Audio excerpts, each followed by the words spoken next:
walked up the hill, which then we come out and find there's a road. So you don't need to walk up the crazy hill like we did. You can take a taxi or a Bolt or drive yourself to get here. But look at this beautiful view.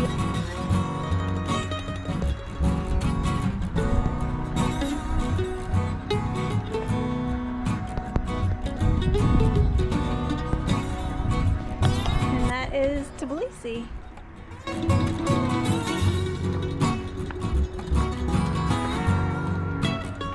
Welcome to the Chronicles of Georgia.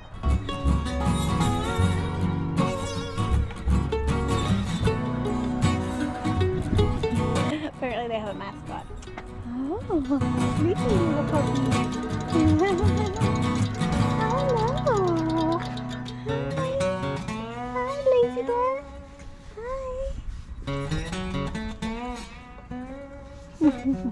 The Chronicle of Georgia are located on a large hill in the northern part of Tbilisi, near the Tbilisi Sea. It was created in 1985 by Zurab Tsereteli, but was never fully finished. There are 16 pillars, between 30 to 35 meters tall, and the top half features kings, queens, heroes, and nobility.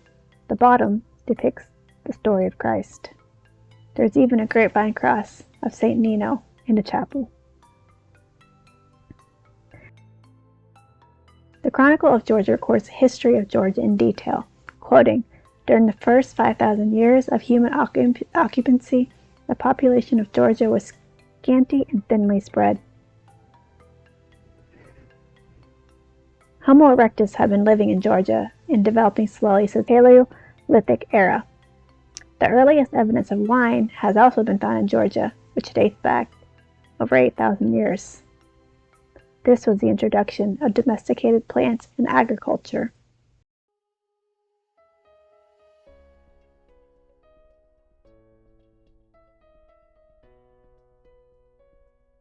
After the beginning of the Christian era, a minor revolution took place in the culture of the sedentary shellfish-eating people. They began making pottery. Therefore, Georgian pottery-making technology is also demonstrated at the top of the Chronicle of Georgia. Georgia was annexed by Russia in 1783.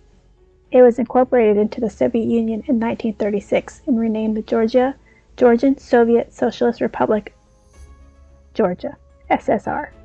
During the Soviet period, Zurab Tsereteli built this monument with Soviet funds. In the early 1990s, due to the collapse of the Soviet Union and the Russo-Georgian War, there was lack of funds and the monument was never fully completed. Until now, intermittent work continues on the monument.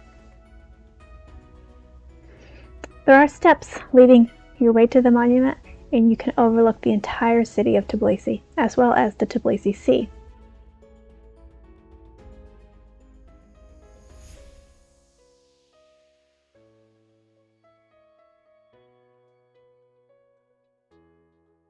The Tbilisi Sea was built in 1953.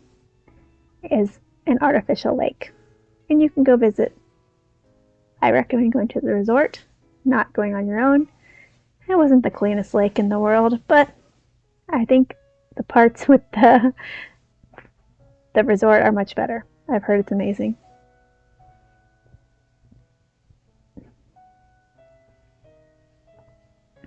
The Chronicle of Georgia consists of a large part which is related to religion. St. Nino was the enlightener of Georgia. She was a woman who preached Christianity in Georgia. The grapevine cross is her symbol. The church next to the Chronicle of Georgia is a church commemorating her. She exists in many churches in Georgia, especially the Georgian Orthodox Church. Georgia began to believe in Christianity in 337 AD. This year, King Miriam III declared Christianity the state religion. The spread of Christianity made the ancient Georgian characters disappear and replaced them with new characters mixed with Greek orthography and the Syriac alphabet. However, the spread of Christianity boosts the growth of literature and arts. So I recommend you visiting the Chronicle of Georgia. We walked up the hill. I do not recommend. I recommend taking a taxi or walking on the main road. But the hill is faster. And you will still get there either way. It was a cool thing to see. It was very peaceful and relaxing.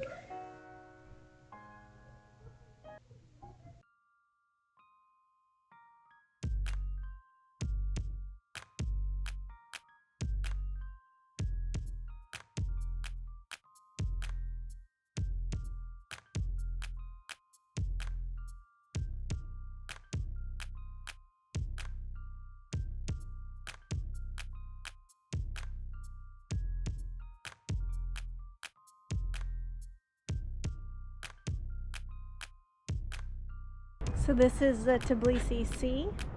Right here, basically it's a reservoir. It's not really a sea, it's a reservoir. But I went swimming in it once. It was not great. I do not recommend. But apparently there's like a nice club that you can go to on it. But yeah, this is the Tbilisi Sea.